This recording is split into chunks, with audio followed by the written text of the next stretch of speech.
In this video, I'm going to be talking about the inspection and the appraisal. What's the difference and why are they important pieces in a real estate transaction?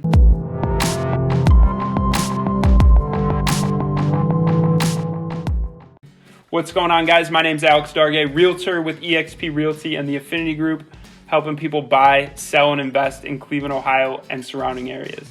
Okay, let's jump right into the inspection. When you go to make an offer on the home, you have an option to do a home inspection.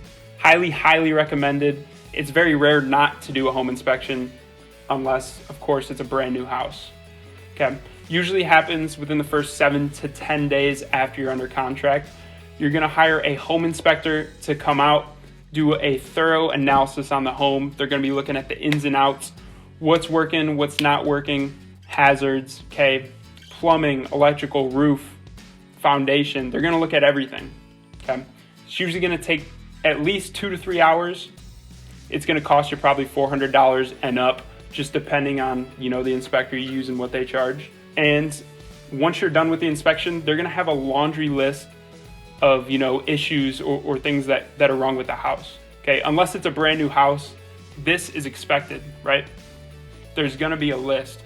Their job is to find issues with the house. Okay, what's important is that we look for those high ticket major issues with the house. The roof, okay, the foundation, major leaks in the basement, AC, furnace. Those are the kinds of things we're looking for. Okay. Now, after the inspection, you have 3 options. Number 1 is to accept the property as is and move forward with the transaction. Number 2 is going to be to ask the seller to make some of the fixes or negotiate accordingly.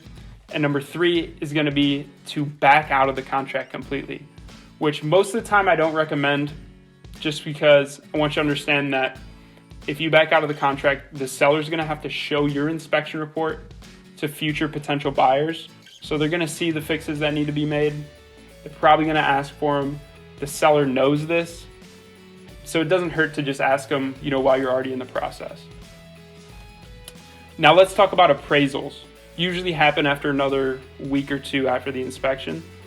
This is when the lender or mortgage officer hires an appraiser to come to the house and determine the value of the house you're buying based on what similar homes in the area are actually selling for.